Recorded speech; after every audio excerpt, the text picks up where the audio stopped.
Bom, eminentes pares, sou procurador de Justiça, doutor Valberto, doutora Deise, que está nos bastidores ouvindo, doutora Catiana aqui, nossa supervisora aqui em exercício, senhores advogados, servidores da Justiça e todos que estão nos assistindo, havendo quórum, eu declaro instalado a nossa segunda sessão por videoconferência, invocando a proteção de Deus, e submeto aos eminentes pares, ao Ministério Público, a ata da sessão anterior, da primeira sessão por videoconferência e da terceira virtual. Todos de acordo? De acordo, senhor presidente. De acordo, presidente. Aprovada as duas atas. Antes de abrir a pauta judicial, eu faculto a palavra aos eminentes pares, ao Ministério Público, se tem algum registro na pauta administrativa. Doutor Eduardo, com a palavra, Vossa Excelência. Senhor presidente, Egrégia Câmara, desembargador João Batista, doutor procurador Valberto Costa de Lira, sargento Ares, senhores advogados. Senhor presidente, eu gostaria de propor um voto de pesar ao falecimento prematuro do doutor Edno Matias dos Santos, mais uma vítima da pandemia, que faleceu no último dia 28 de junho, em Rio Tinto. Doutor Edno era de 1950, faria 70 anos no correr deste ano, em novembro deste ano. Nasceu no sítio Tatupeba, na zona rural de Rio Tinto, mas deslocou logo cedo, quando criança, para o sítio Salema. Salema é a terra da galinha capoeira, da água potável, como o doutor João bem conhece, daquela região. Conheço também.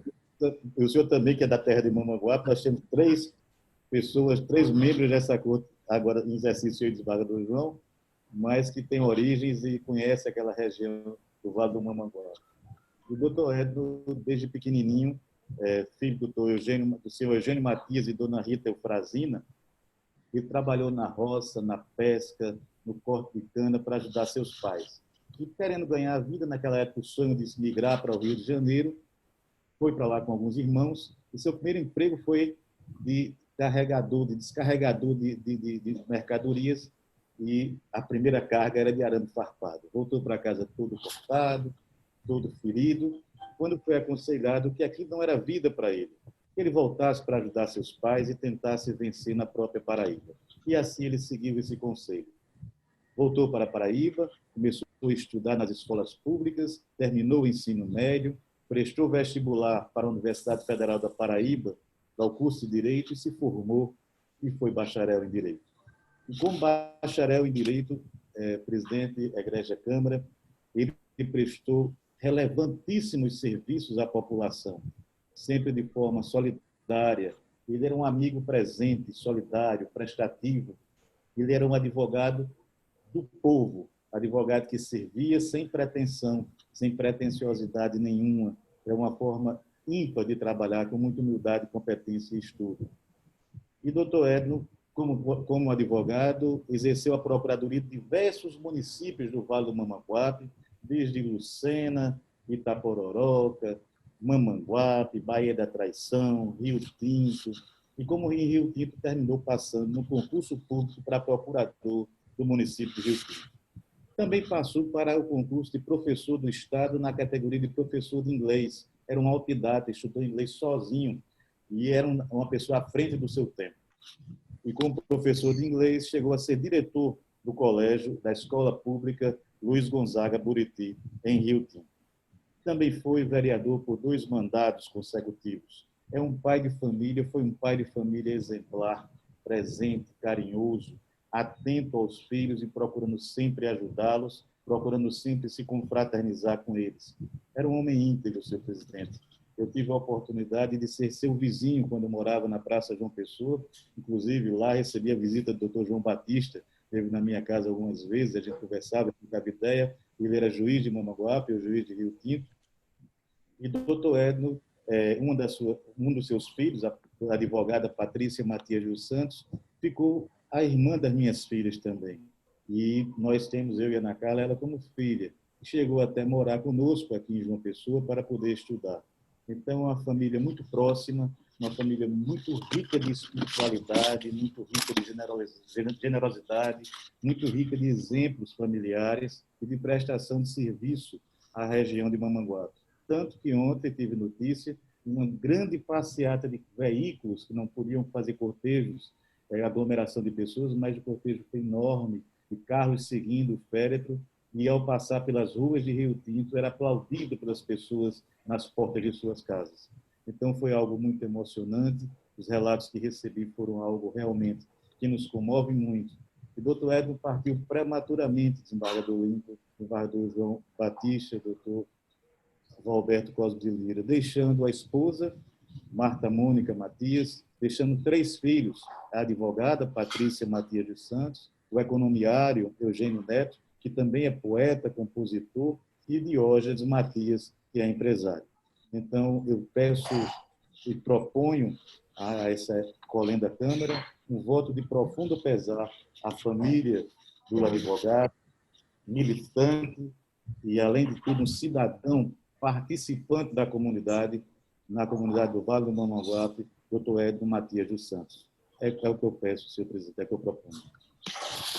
Doutor Eduardo, é muito triste fazer realmente esse registro. Essa pandemia do coronavírus está levando não só advogados, mas também já levaram colegas nossos também para junto do nosso Pai Celestial. Mas antes de eu submeter a aprovação, eu gostaria de ouvir a palavra do doutor João Batista Barbosa, que também é contemporâneo, Vossa Excelência, quando Vossa Excelência judicar na marca Rio Tinto, doutor João Batista Barbosa na marca de Mamanguape. O João Batista Barbosa deve ter muita proximidade com o doutor Edson. Vocês têm a palavra. Presidente, tudo que eu disser sobre o doutor Edno, de agora em diante, é um acréscimo desnecessário, porque o colega Eduardo foi muito bem, falou sobre a trajetória de doutor Edno como um homem justo, como um homem honrado, como praticamente sem mácula. Eu só não digo que ele não era uma pessoa santa, porque pecador nenhum deve receber esse rótulo. Mas era uma pessoa muito íntegra, muito honesta, muito camarada, muito leal aos amigos. Nunca tive conhecimento de que ele tenha pedido a um juiz algo que afrontasse a ética profissional. Portanto, presidente, eu também estou de acordo com o voto de pesar e também com essa homenagem que deve ser prestada a uma pessoa que tem as qualificações de doutor Edno. Portanto, eu estou aprovando. Eu também, doutor Eduardo, como natural do município de Mamanguape, apesar de não ter sido contemporâneo, doutor Edson, mas eu ouvi falar muito de sua figura como advogado, não só na comarca de Mamanguape, mas nas comarcas circunvizinhas, Jacaraú, Guarapira, etc. Então, eu me associo ao voto de pesar do doutor Eduardo, lamentando essa perda prematura, doutor Edson, e doutor Eduardo, Vossa Excelência propõe encaminhamento do voto de pesar para a viúva. Isso. Senhor presidente. Assessoria. Aliás, doutor Valberto, eu esqueci, doutor Valberto do Michel Pulpo, você tem a palavra. Senhor presidente, eu tive a oportunidade de só falar com um amigo que se encontra noutras plagas, 2 ou 3 vezes, mas basta 1 ou 2 vezes para você saber e aquilatar, logicamente, o valor de determinadas pessoas. Foi poucas vezes que eu substituí como promotor a comarca de Mamanguape e tive a oportunidade de ir lá conhecer um amigo que se foi. Então, em nome do Ministério Público, eu quero pedir autorização ao doutor Eduardo para também subscrever esse voto. Bom, então, aprovada a unanimidade, a moção de pesar do doutor Eduardo Vaz Soares, e será comunicado à família da vítima, a pessoa da viúva, doutora Marta. Meus pares, senhor Procurador de Justiça, vamos agora abrir a pauta judicial e iniciamos fazendo o saneamento da pauta. Vou dar a palavra, primeiramente, ao doutor João Batista Barbosa, e em seguida, o doutor Eduardo Carvalho Soares, para ele fazer o saneamento da pauta. Agora, antes, excelências, eu tenho aqui um registro a fazer, é que quando se iniciou a sessão virtual, em virtude dessa pandemia, e também a sessão por videoconferência, ficou difícil para os advogados endereçar memoriais para os integrantes da corte, quer seja fracionária, nas câmaras, na sessão especializada e no tribunal pleno. Então, o que é que está ocorrendo? Alguns advogados estão juntando aos autos memoriais, e nesses memoriais não há somente jurisprudência de doutrina, mas verdadeiras complementações de razões e contra-razões recursais. E o que é importante registrar é que, infelizmente, somente uma das partes, nesse que eu estou falando aqui agora, juntaram memoriais. Então, o que é que ocorre?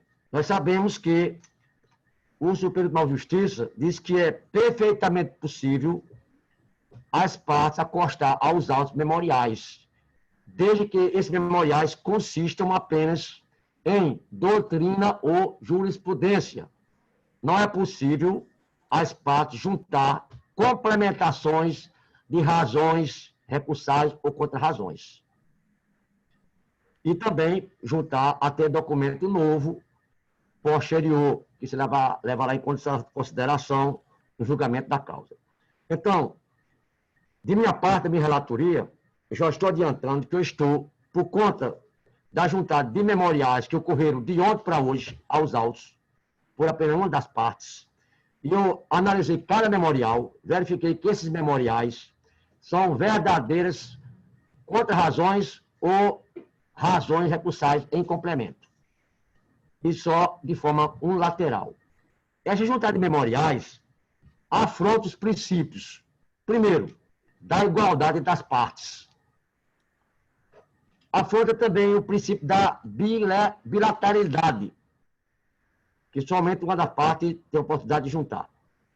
E o que é interessante é que essas juntadas memoriais estão ocorrendo também nesses processos onde o advogado vai fazer sustentação oral. Então, o mesmo advogado que vai fazer sustentação oral, ele junta memoriais.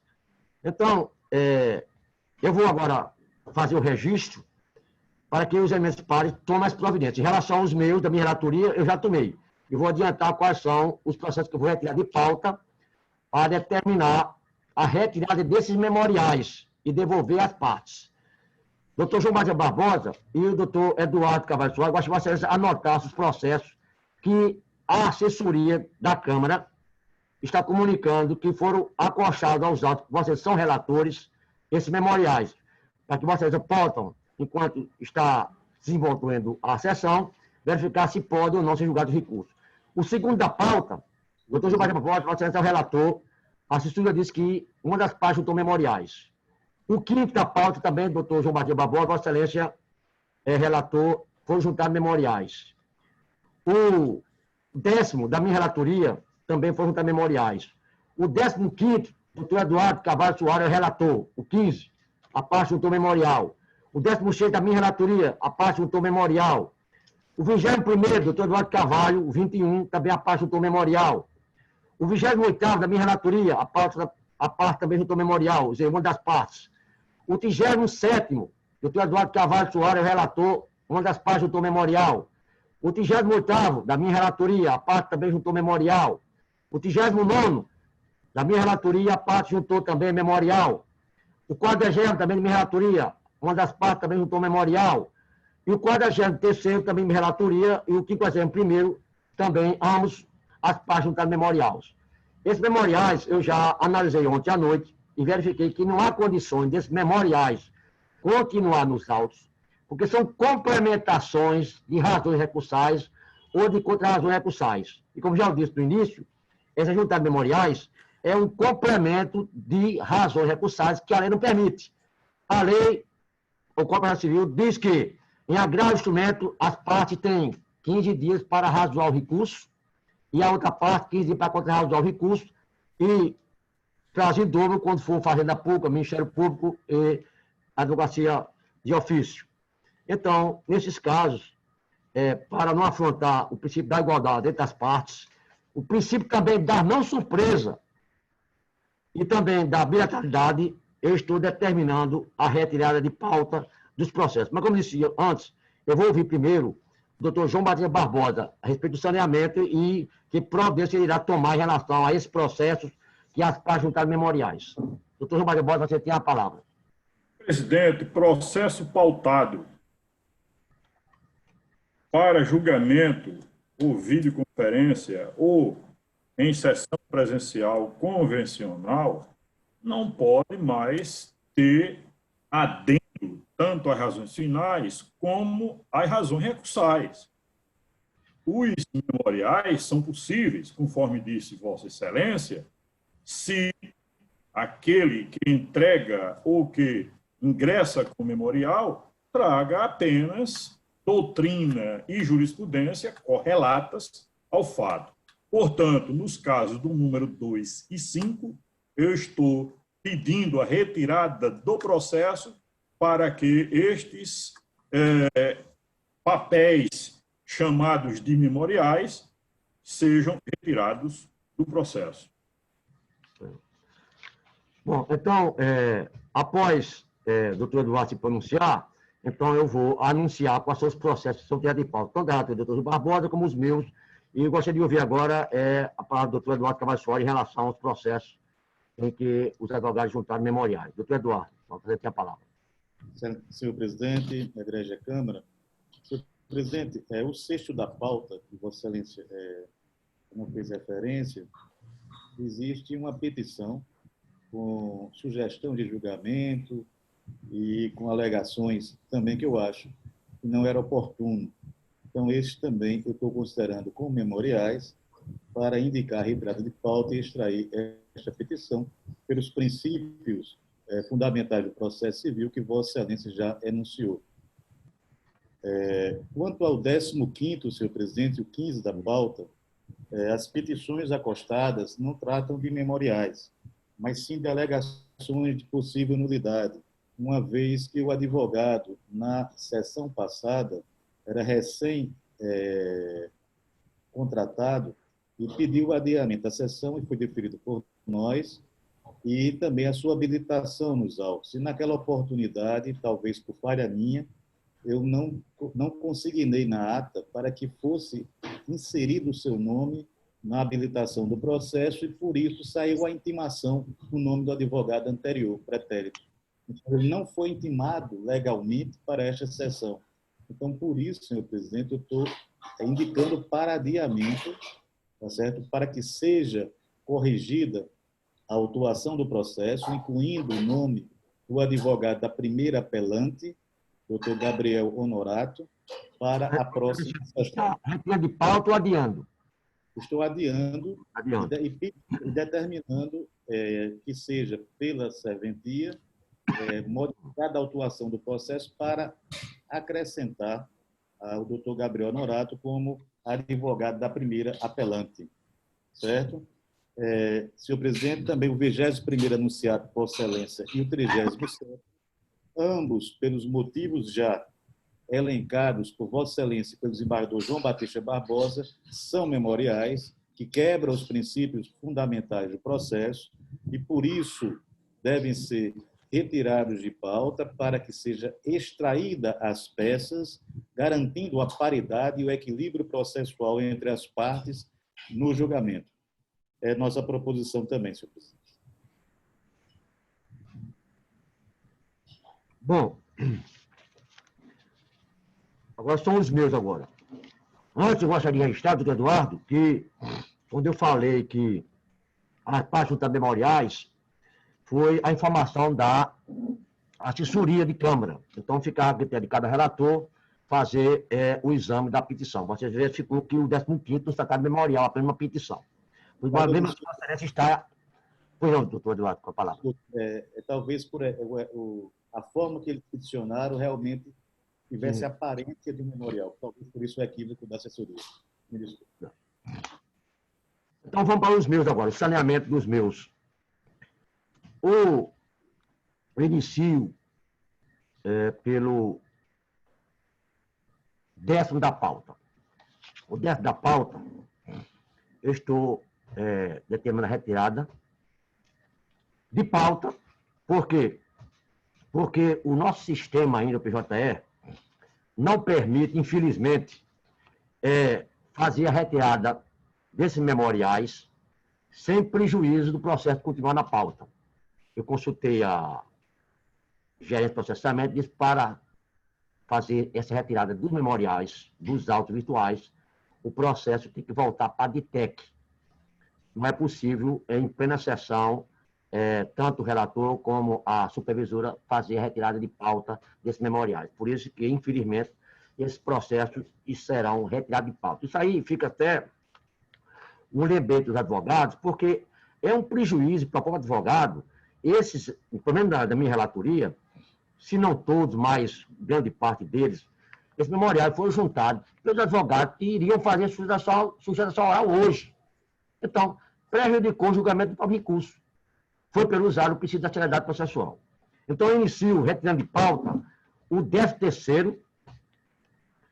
Em seguida, também, estou retirando de pauta o 28º da pauta, também foi juntada indevida, como o doutor João Batista falou, de memoriais, entre aspas. Também estou retirando de pauta o 38º, também, por juntada de memoriais, na forma não prevista em lei. Estou retirando de pauta também o 39º, 39, também de pauta, pela juntada indevida de memoriais, na forma não prevista em lei. Estou retirando de pauta também, pelo mesmo motivo, o 43º, pelo mesmo motivo. Estou também retirando de pauta o 51º, 51, pela juntada de memoriais na forma não prescrita em lei. E agora estou fazendo também um saneamento, indicando para adiamento, aí não é retirada de pauta, é para adiamento, do 4º da pauta, do 4º. Estou também indicando para adiamento o 30º, o 30, e o 55º, que são dois agrados de instrumento que serão julgados simultaneamente. O 30º e o 55º. Estou apenas adiando. Esses dois, o 30 e apenas adiamento para a próxima sessão por videoconferência, que é no dia 14 de julho. Estou também retirando de pauta o 39 da pauta, né? Já iniciei já, né? Estou retirando de pauta também o 43º. Estou adiando para a próxima sessão, por videoconferência, o 46º, o 46, pela questão de um reexame que eu vou fazer a matéria. Estou, como já disse também, estou retirando de pauta, perguntar de devido memorial no 51º e também adiando, como já disse, o 55º, que será julgado conjuntamente com o 30º. Então, este é o saneamento. Sim, estou indicando também para adiamento o 4º da pauta. O 4º para adiamento. Então, excelência, são, infelizmente, essas providências saneadoras que temos que tomar, e os advogados que nos estão nos assistindo, eles devem tomar atenção para agora conjuntar os memoriais, que realmente é perfeitamente possível, como o doutor Bartolomeu falou, e a juíza do STJ permite juntar memoriais, mas apenas em forma de juntada de jurisprudência e não de doutrina. E não os dois, doutrina e jurisprudência, acompanhado de razões. Aí é uma burla ao prazo para juntar de razões e contra-razões recursais. Então, feito esse saneamento, iremos agora iniciar a pauta judicial e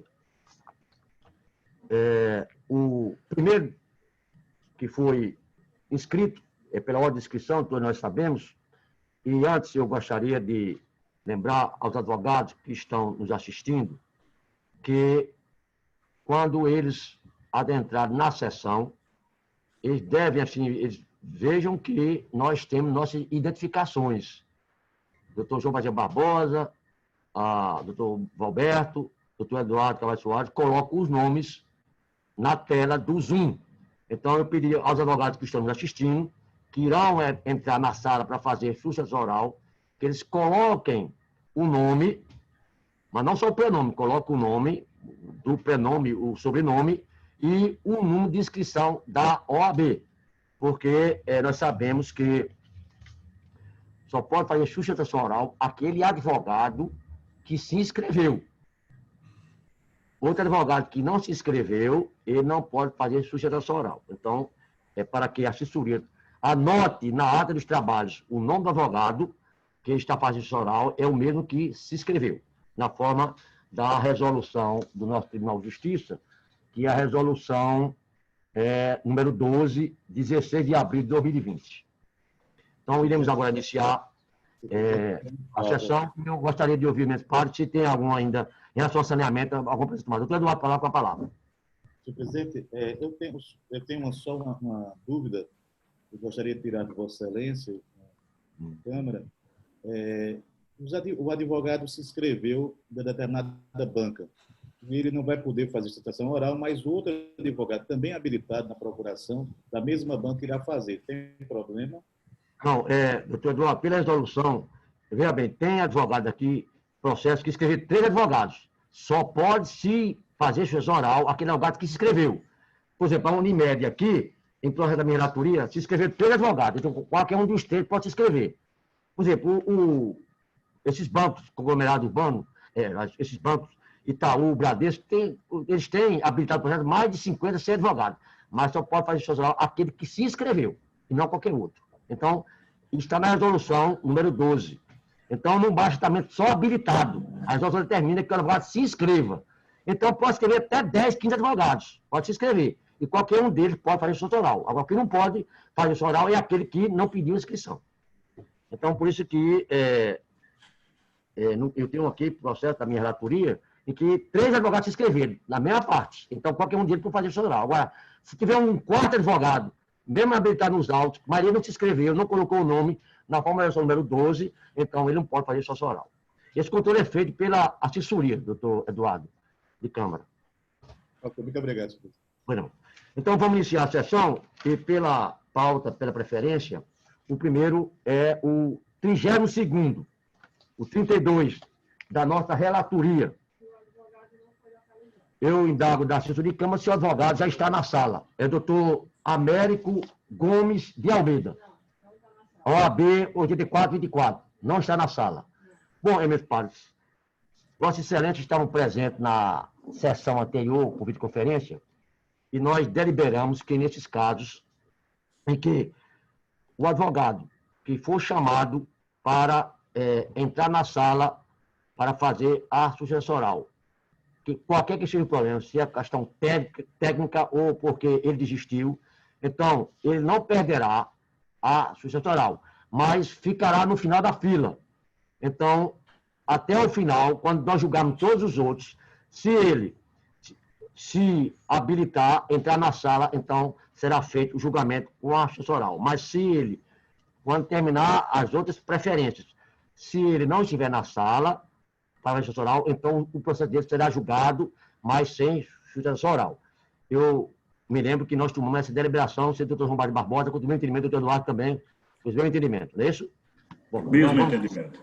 Então, a assessoria está avisando agora que o doutor Américo Gomes de Almeida, que é o advogado do agravado, eu ia fazer o pregão, eu só vou fazer o pregão quando o advogado estiver na sala. Nesse caso, como o advogado não está, então eu vou chamar aqui, o 32º seria um agravo instrumento da nossa relatoria, o agravante é Bougainville Urbanismo Limitada, advogado Aldemir Rodrigues Ataíde Júnior, agravado Rafael Hernandes Porras, advogado da Maria Gomes de Almeida. Então, quem requeriu a preferência para fazer justiça oral foi o advogado do agravado, Rafael Hernandes Porras, mas ele não está na sala, então ele ficará no final da fila. Então, passamos para o seguinte. Como?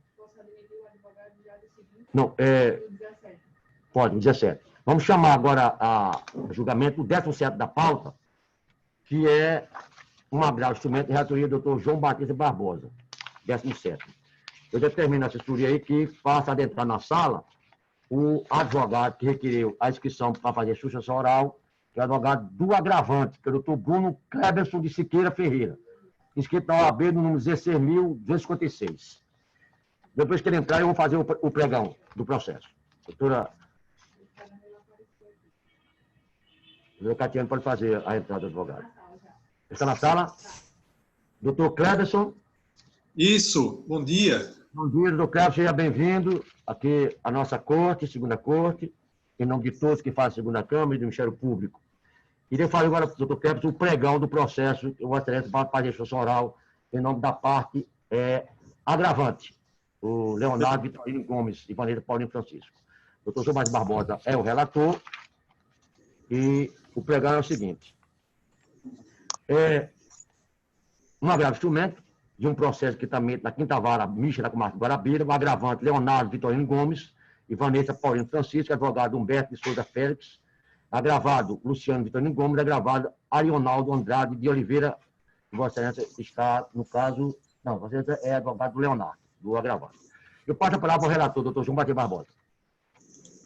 Presidente, eu peço a devida licença para, nos termos do artigo 937 do Código Civil, ao invés de fazer aquele relatório longo que ainda pousa em vários regimentos dos tribunais de justiça, fazer apenas a exposição dos fatos e passar a palavra ao advogado, através de Vossa Excelência, para a sustentação dele. No caso aqui, presidente, o senhor Luciano Vitorino Gomes é proprietário ou tem a posse indireta de um imóvel que emprestou esse imóvel para Leonardo Vitorino Gomes e Vanessa Paulino Francisco.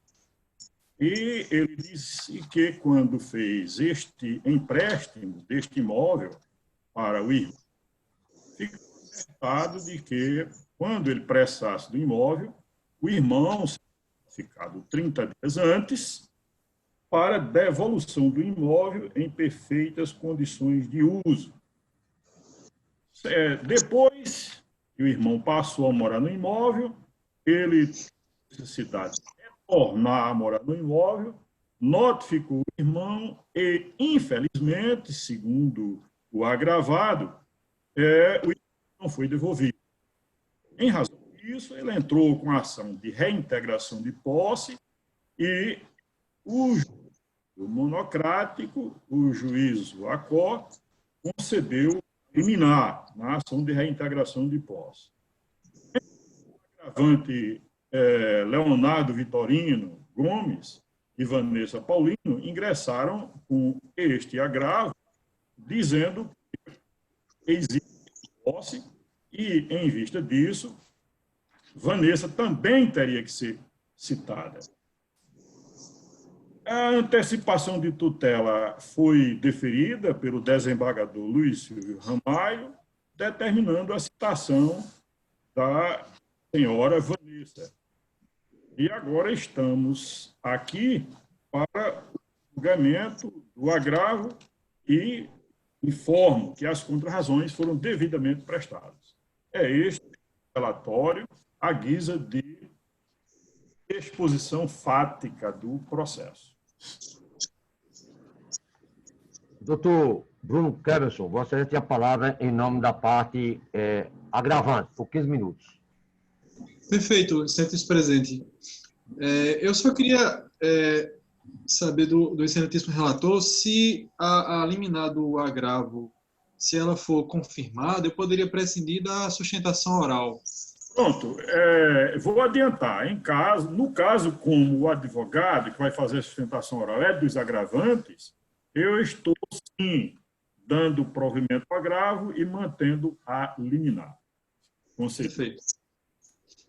Sendo assim, excelência, eu prescindo da sustentação. Prescinde.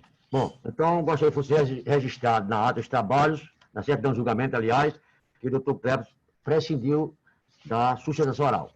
E passo e retorno a palavra ao relator, doutor João Batista Barbosa.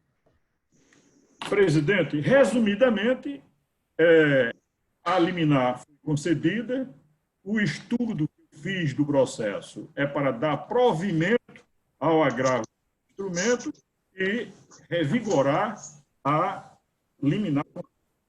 Provimento. Doutor Eduardo Carvalho, como vota? Vossa Excelência vota depois do doutor João.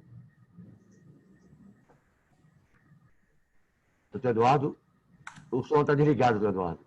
O som. O som do doutor Eduardo está desligado. Está desligado, é. Não está conseguindo.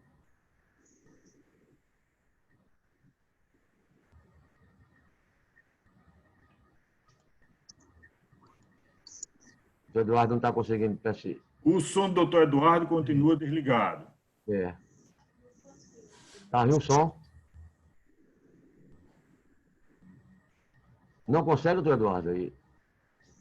Desembargador Lincoln, se ele ouviu a leitura do meu voto, ele pode dizer que me acompanha, dando sinal assim, e dizer que me acompanha para baixo, para a gente adiantar o serviço.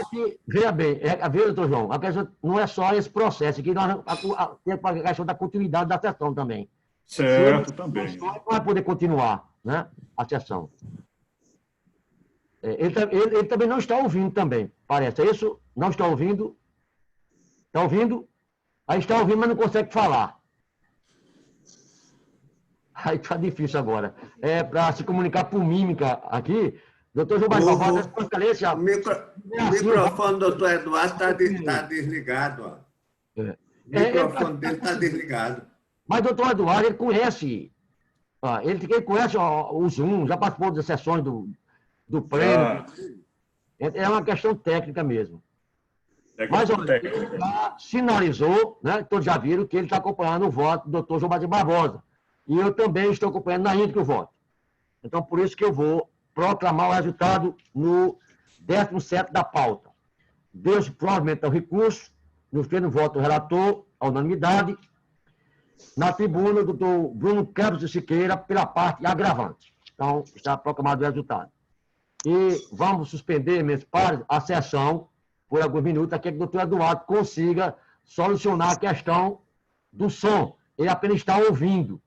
Vê, doutor Eduardo? Está ouvindo? Está ouvindo? Ouvindo? Pronto, ele está ouvindo, mas não está podendo falar. Então, infelizmente, não pode continuar. Então, vamos resolver essa questão técnica. Vou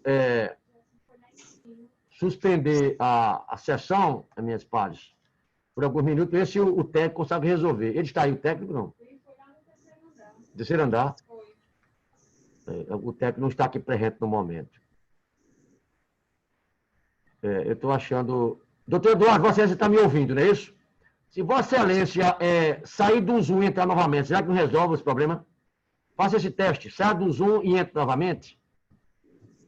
A sessão continua suspensa, minhas partes. Aguardando a resolução do comentário técnico do doutor Eduardo Carvalho.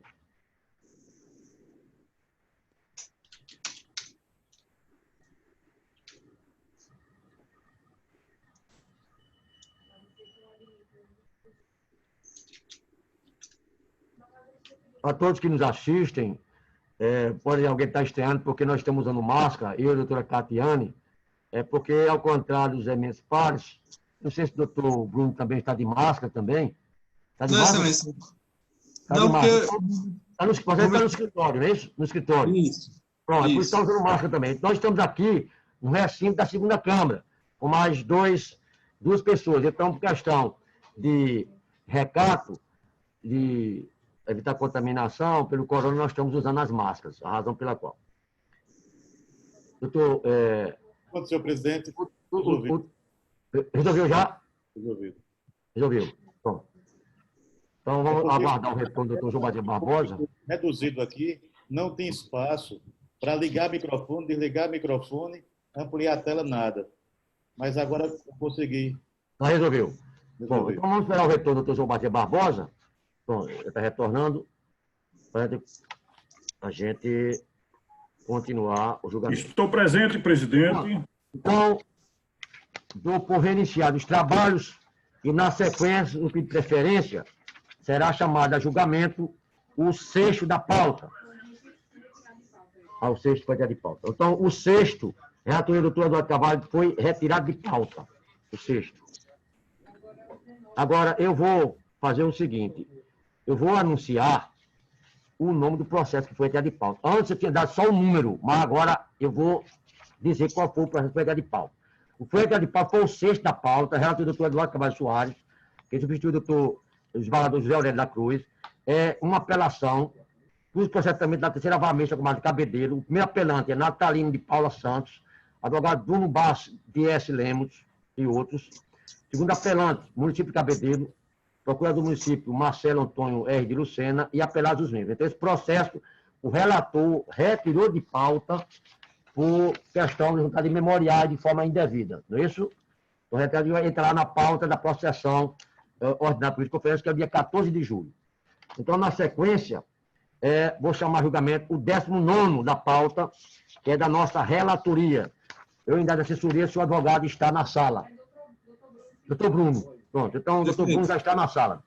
Então, vou chamar a julgamento, fazer o pregão do 19º da pauta, que é um processo da nossa relatoria. É uma apelação de número 0800-277-82-2017, 815-1201. Processo tramite na comarca de Araçagi, que hoje está integrada à comarca de Guarabira. O apelante é Geraldo Pereira da Silva, advogado Humberto de Souza Félix, que, no caso aqui, está também defendendo, nesse caso, o doutor Bruno Febre está também habilitado nos autos, segundo eu vi na procuração. E o apelado é Aimoré Crédito, Financiamento e Investimento S.A., advogado Wilson Saulo Becchió e outros. Então, eu vou fazer a leitura do relatório do 19º da pauta da minha relatoria. Traço de apelação interposta por Geraldo Pereira da Silva, hostilizando a sentença prolatada pelos direitos da comarca de Araçagi, como já disse, hoje integrada à comarca de Guarabira, que nos autos da ação ordinária de indenização ajuizada em fato Banco Itaú BMG Consignado S.A., agora Banco Consignado S.A., julgou improcedente os pedidos iniciais nos seguintes termos. Partas, surgiu na sentença da parte dispositiva. Isto posto, julgo improcedente o pedido, dando por resolvido o mérito do processo, nos termos do artigo 487 do CPC, condenando o autor ao pagamento das custas e despesas processuais, além da verba honorária advocatícia que fixa em 10% do valor da causa, considerando a natureza e importância da causa, e o tempo e trabalho exigido do advogado do réu, consoante o disposto no artigo 80 do CPC, observada a inexigibilidade prevista no artigo 98, para terceiro do CPC. Nas razões recursais, que tem o ID 5204-512, a parte altura argui a preliminar de licenciamento de defesa ante o indeferimento da produção de provas e, no mérito, defende que inexiste comprovação do negócio jurídico. No mais, assegura que, em razão de ser analfabeto, para a formulação de empréstimos consignados, necessário se fazer a escritura pública, motivo para qual requer a modificação da sentença e, como consequência, declara nulo o contrato de número 2394-43-705 e devolva-se os valores descontados indevidamente em dobro, condenando ainda a instituição financeira em danos morais. Houve contrarrazões no ID 5204-516, adota pela Justiça em parecer de ID 52-63-310, opinou apenas pelo procedimento de recurso e opinar sobre o mérito do recurso e é o relatório em resumo. Doutor Bruno, Vossa Excelência é advogado habilitado e inscrito para defender o apelante doutor Geraldo Pereira da Silva. Passa para a Vossa Excelência por 15 minutos. Perfeito. Excelentíssimo presidente, desembargador Abraham Lincoln, em nome de quem cumprimento os demais integrantes, caros ouvintes, servidores e ouvintes que nos ouvem pelo YouTube, um bom dia a todos. Excelência, eu gostaria de gastar 1 minuto da minha sustentação. Já fiz esse registro na 4ª e na 3ª Câmara, falta na 2ª e também na 1ª, mas registrar o meu voto de louvor e de parabéns ao Poder Judiciário da Paraíba pelo trabalho que vem desempenhando nesse momento de pandemia. É notória a eficiência com que o Poder Judiciário vem enfrentando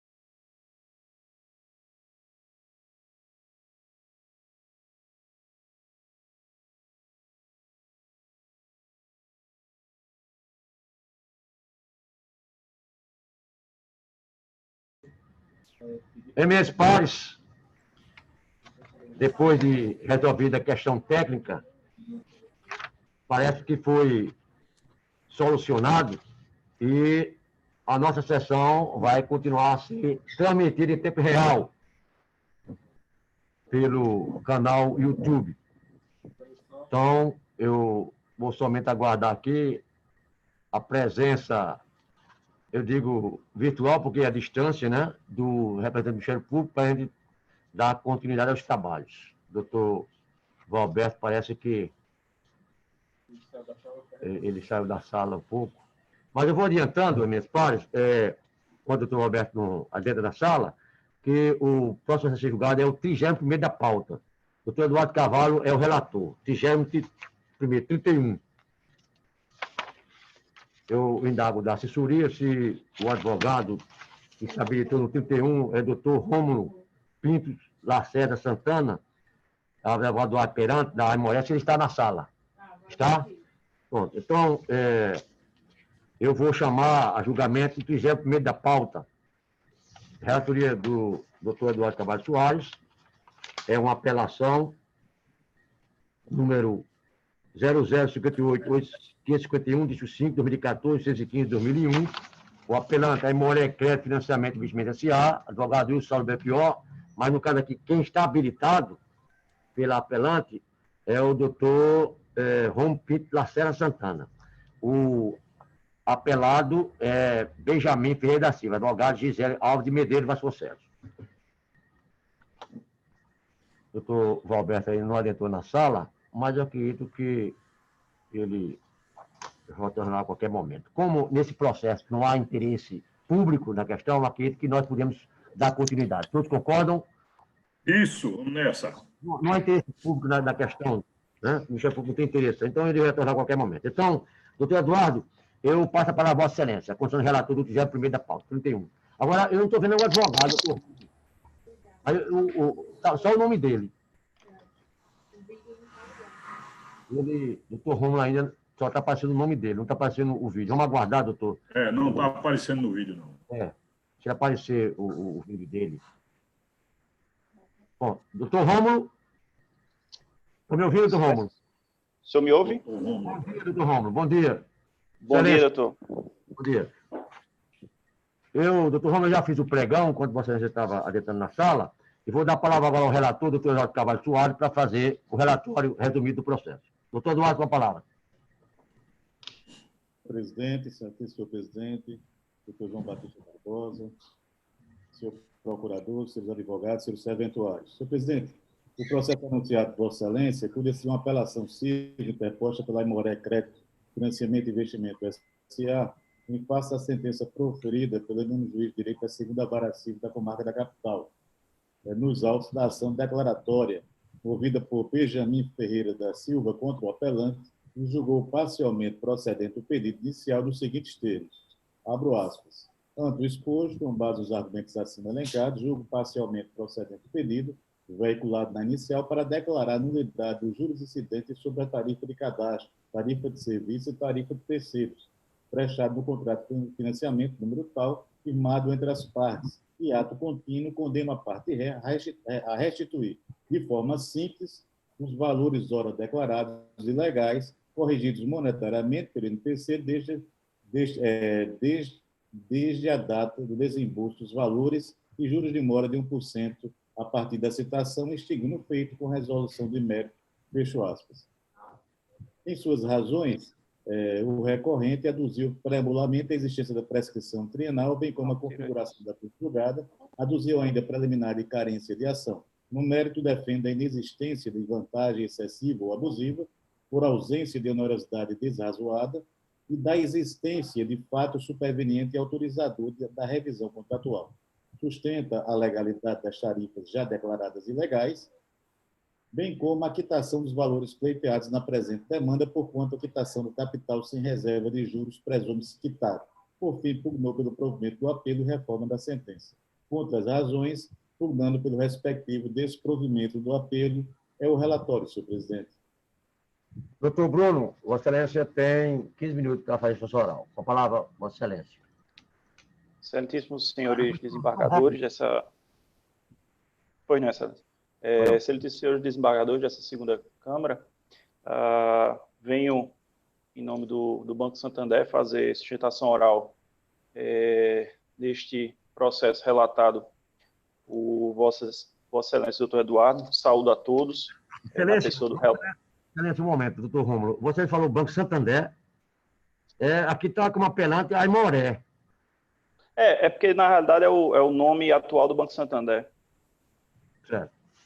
Eu pensei que fosse o Santander continuasse existindo ainda, não? O Santander é do mesmo grupo econômico, né? Mesmo grupo econômico, exato. Houve uma absorção do Aimoré. Pois não. Você pode continuar. Pois não.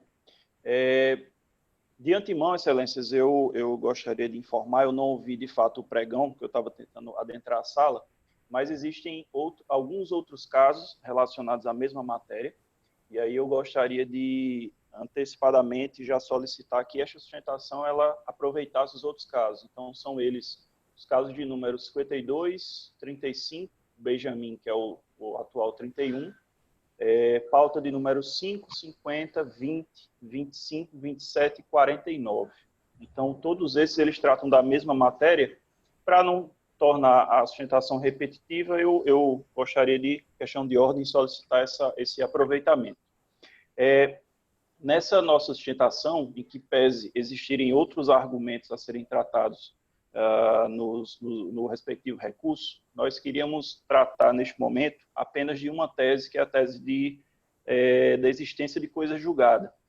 Que, Excelências, de modo bem objetivo, nossa tese, e aí eu vou trazer entendimento legal, jurisprudencial e doutrinário relacionado a isso, mas a nossa tese é que, em que pese pode-se entender, como vem essa Câmara entendendo, que não haveria coisa julgada em face da diferença de pedidos entre o processo principal, o processo originário e este processo atual, nós entendemos que haveria uma preclusão dessa postulação que está sendo feita nessa ação diante da chamada eficácia preclusiva da coisa julgada. E aí, a grosso modo, o que eu gostaria de tratar aqui? Em que pese os pedidos serem diferentes, mas essa matéria do acessório, por ser exatamente acessório, deveria ter sido tratada no processo originário enquanto pedido principal. Justamente por essa visão do acessório seguir o principal, nós entendemos que a matéria que hoje está sendo deduzida era dedutível à época do processo originário. Então, por ser dedutível, ela deveria ter sido lá tratada e, em havendo o completo tratamento daquela ação originária sobre a nulidade das cláusulas que estão sendo tratadas nesta demanda, nós entendemos que haveria justamente essa ocorrência da coisa julgada nessa discussão que nós estamos tratando neste processo. E aí, já levantando questões de cunho legislativo, doutrinário e jurisprudencial, trago o artigo 508 do CPC, que é o fundamento para que em alguns outros tribunais, e eu vou demonstrar, os tribunais de São Paulo e de Minas Gerais, estão acolhendo justamente essa tese de coisa julgada. E aí o artigo 508 ele fala que, transitada em julgada a decisão de mérito, considerar-se-ão deduzidas e repelidas todas as alegações e as defesas que a parte poderia opor tanto ao acolhimento quanto à rejeição do pedido. E aí, seguindo a mesma linha, eu trago o artigo 502 do CPC, que trata sobre justamente a coisa julgada material, que é aqui o objeto da nossa tese. Ela fala que a coisa julgada material é a autoridade que torna imutável e indiscutível a decisão de mérito não mais sujeita a recurso. Então, o foco da nossa sustentação e da nossa tese é que o acessório, seguindo o principal, deveria ter sido lá tratado no processo originário. Se não foi, ele estaria justamente abarcado pela coisa julgada material, pela eficácia preclusiva da coisa julgada. Dentro da doutrina, eu trago bem rapidamente 4 posicionamentos que eu vou pedir vênias para abrir aspas e também lê-los rapidamente para vossas excelências. Humberto Teodoro Júnior, ele fala que a coisa julgada recobre tanto o deduzível no processo, como o que poderia ter sido deduzido e não foi. Misael Montenegro Filho, ele fala que a coisa julgada projeta-se para além da relação processual na qual foi a decisão proferida, não admitindo que qualquer das partes renove os elementos da ação em outra demanda idêntica à primeira. Nelson Nery Júnior, ele fala que, transitada em julgada a decisão ou sentença de mérito, as partes ficam impossibilitadas de alegar qualquer outra questão relacionada com a lide, sobre a qual pesa a autoridade da coisa julgada, e conclui dizendo que o texto normativo reputa repelidas todas as alegações que as partes poderiam ter feito na petição inicial e na contestação a respeito da lide e não fizeram. Por fim, Luiz Guilherme Marinoni, e aí ele chega mais próximo à nossa tese, ele fala que a eficácia preclusiva da coisa julgada incide sobre as questões que, nada obstante suscetíveis de conhecimento de ofício pelo juiz, por ele não foram examinadas, as questões arguidas pelas partes, mas não efetivamente decididas pelo juiz, e aí o nosso ponto principal, as questões que não foram arguidas pelas partes, mas que poderiam ter sido, por dizerem respeito ao mérito da causa, ao objeto litigioso do processo. E partindo para o entendimento jurisprudencial, excelências, e aí eu trago essa reflexão mais pormenorizada possível, porque eu sei do entendimento atual desta Câmara e das outras câmaras cíveis do Tribunal de Justiça, é que eu trago o entendimento desde o Superior Tribunal de Justiça sobre justamente o assunto da eficácia preclusiva da coisa julgada. E aí eu trago 3 julgados do STJ, o primeiro deles, os 2 primeiros deles, de Luiz Felipe Salomão, quando ele fala que a coisa julgada é tutelada pelo ordenamento jurídico não só pelo impedimento à repropositura de ação idêntica após o trânsito em julgado da decisão, mas também por força da denominada eficácia preclusiva do julgado, que impede seja infirmado o resultado a que se chegou em processo anterior, com decisão transitada em julgado, ainda que a ação repetida seja outra, mas que por via oblíqua desrespeite o julgado antes proferido. Esse é o agravo interno no ARESP 1437516. Seguindo, trago também o agravo de instrumento no ARESP 961640, também de Luiz Felipe Salomão, quando ele fala justamente de um recurso especial representativo da controvérsia, número 1391118, do Rio Grande do Sul, onde se perfilhou o entendimento de que a coisa julgada inclui sob o manto da intangibilidade pan-processual as questões tanto deduzidas como as que poderiam tê-lo sido feito. E aí ele conclui dizendo que, com efeito, uma vez que tenha ocorrido o trânsito em julgado, atua a eficácia preclusiva da coisa julgada, apanhando todos os argumentos que poderiam ter sido deduzidos no decorrer da demanda. Trago ainda um julgamento, porque em alguns entendimentos de primeiro grau estão sendo também levantadas a questão da ausência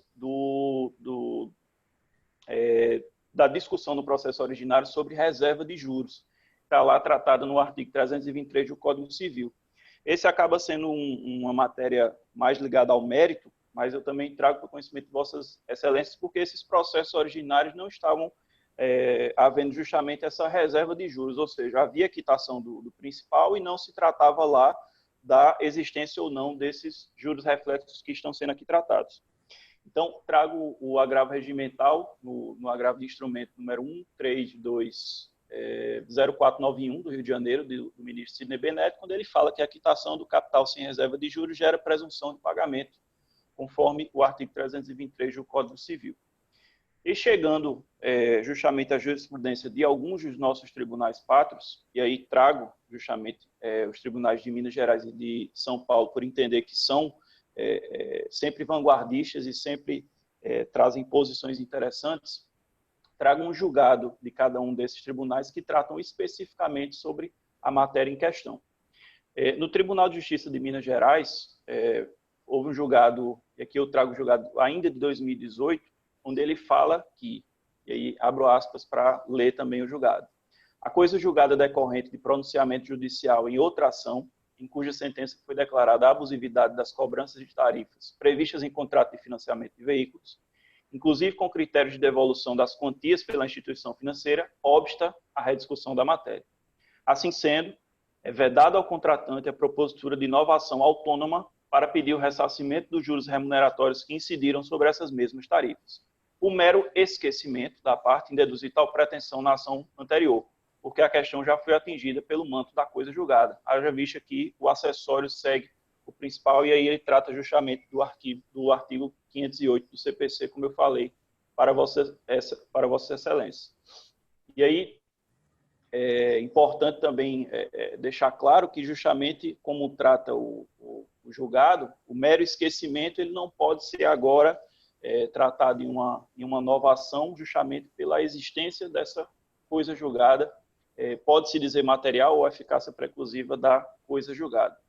Trago também uma decisão do Tribunal de Justiça de São Paulo, de 2017, onde se fala, e aí abro aspas novamente, configurada a eficácia preclusiva da coisa julgada, nos termos do artigo 474 do CPC de 73, correspondente ao 508 atual, e aí ele segue dizendo sobre a inviabilidade de se ajuizar nova ação, pretendendo rediscutir controvérsia que diz respeito ao objeto de outra demanda já julgada. E já finalizando minha sustentação, excelências, trago também entendimento do Tribunal de Justiça da Paraíba, em que houve da lavra da desembargadora Maria das Graças, em substituição, onde, tomando por base estes argumentos, tanto doutrinários como jurisprudenciais, houve justamente essa declaração da coisa julgada no caso então tratado. Esse é um julgado recente, de março do ano corrente, e na ementa ele fala justamente de ação anterior com pretensão acolhida no juizado especial civil, pedido de devolução de juros remuneratórios sobre tarifas, coisa julgada, configuração e acolhimento da preliminar. Então, excelências, em conclusão, trago esta tese para o conhecimento de vossas excelências, principalmente do entendimento jurisprudencial de outros tribunais, para que possivelmente haja talvez uma reflexão sobre essa tese que me parece já pacificada na Câmara, mas que, enquanto advogados, nós somos sempre, como é que eu posso dizer, somos sempre persistentes na alteração de nossa jurisprudência aqui no Tribunal de Justiça. Então, me despeço agradecendo a oportunidade e reafirmando o pedido para que a sustentação possa aproveitar os outros casos em que houve o pedido de sustentação também. Muito obrigado. Eu posso retornar a palavra ao relator, doutor Eduardo Carvalho. Senhor presidente, Egrégia Câmara, insigne representante do Ministério Público, senhor advogado. A matéria, como bem destacou o ilustre advogado, já é matéria bastante repetida em julgamentos desta augusta Câmara. E passo ao voto, senhor presidente. Eu conheço do apelo, porque está preenchido os requisitos legais, e passo a analisar as preliminares e prejudiciais de mérito. Quanto à prescrição trienal, essa Câmara tem firmado o entendimento que a prescrição é decenal, e assim, senhor presidente, defendo o recorrente ter ocorrido a prescrição trienal. Todavia, essa resignação não merece acolhida, com efeito. O prazo prescricional para o ingresso na ação revisional do contrato é decadencial, consoante dispõe o artigo 205 do Código Civil. Haja vista a relação obrigacional ser de cunho de direito pessoal, motivo pelo qual não se aplica o prazo trienal como requer o recorrente, pois a petição do INDEP é apenas uma consequência da revisão contratual e do estabelecimento de novas formas de cálculo da obrigação. Nesse sentido, eu trago algumas jurisprudências, presidente, eu me privo de lê-las nessa oportunidade. Assim, o danos de contrato firmado em abril de 2009, por óbvio, não atingiu o prazo decenal previsto no artigo 205, porquanto a presente ação foi judicializada em setembro de 2014, razão por que rejeito a prejudicial de prescrição, senhor presidente. Troca para o relator. Doutor João Batista. Doutor João. Também acompanho o relator, presidente. Então, prejudicial rejeitada, unanimidade. Pode prosseguir, doutor Eduardo. Quanto à de coisa julgada, senhor presidente, diz o recorrente, como ele muito bem explanou o advogado na tribuna e fez uma defesa realmente brilhante, trazendo novas ilustrações, muitas ilustrações, mas eu peço a elevada vênia ao mesmo para dizer que o direito pretendido do autor foi alcançado pela coisa julgada. Ele alega ele, já que parte demandante quedou-se inerte na ação anterior e não fez pedido de ressarcimento dos juros sobre as tarifas questionadas quando o ajuizamento daquela ação. Ora, eu entendo que o apelante realmente não tem razão, porque na inicial observo que o promovente requereu, na ação que tramitou perante o juizado especial, a declaração de abusividade das taxas e tarifas cobradas no ano da celebração do contrato, ao passo que a presente demanda objetiva a devolução dos reflexos, juros, que a cobrança das taxas ocasionaram no contrato, pugnando pela sua devolução em dobro. Neste diapasão, havendo sido consideradas ilegais as referidas tarifas, os juros incidentes sobre elas também o são, tendo em vista que foram levados em consideração para fins de fixação da parcela do financiamento. Nesse cenário, resta patente a inexistência de coisa julgada material, vez que os pedidos são diversos, o que afasta a ocorrência da coisa julgada. Um pediu a legalidade da tarifa, o outro pediu a restituição dos reflexos que as mesmas causaram no patrimônio do cliente, do consumidor. Dispõe o artigo 337, parágrafos 1º e 2º do CPC. E 4. Verifica-se a litispendência ou coisa julgada quando se reproduz a ação anteriormente ajuizada. Não é o caso. Não é a mesma ação. Uma ação é idêntica à outra quando possui as mesmas partes, a mesma causa de pedir e mesmo pedido. A causa de pedido pode ser até semelhante quando trata-se de nulidade da cláusula, mas não é o mesmo pedido.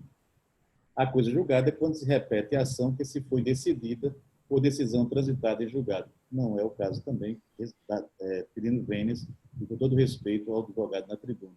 Esse é o texto dos parágrafos 1º, 2º e 4º do 337 do CPC. Portanto, para a configuração da coisa julgada é necessária a identidade das partes, da causa de pedir e do pedido. Não é o caso dos autos. Nesse sentido, também trago jurisprudência, pedindo vênias ao advogado da tribuna, eu rejeito a prejudicial da coisa julgada, senhor presidente.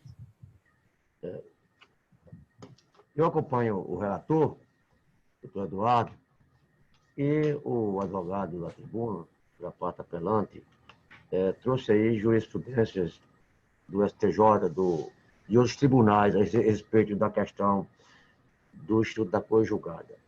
Esse posicionamento da nossa Câmara e também das outras câmaras, obviamente, vai chegar ao Superior Tribunal de Justiça e, uma vez por todas, o Superior Tribunal de Justiça vai dizer, afinal, se existe ou não coisa julgada nos casos concretos. Porque essa questão da coisa julgada, ela é como aquela questão da litispendência. Eu vou citar um exemplo aqui para Vossas Excelências. Um cônjuge, ele pode ajuizar uma ação de divórcio e depois pode ajuizar uma outra ação. Pode ter até 3 ações de divórcio ajuizadas e com causa de pedido diversas. E aí, no caso, aí não há litispendência, porque as causas de pedido são diversas. E se as 3 ações forem julgadas improcedentes e transitar em julgado, esse cônjuge que ajuizou essa ação de divórcio, ele pode até renovar essa ação de divórcio, ele perdeu 3, tendo como caso de pedido diversos dessas 3 anteriores, e não há litispendência.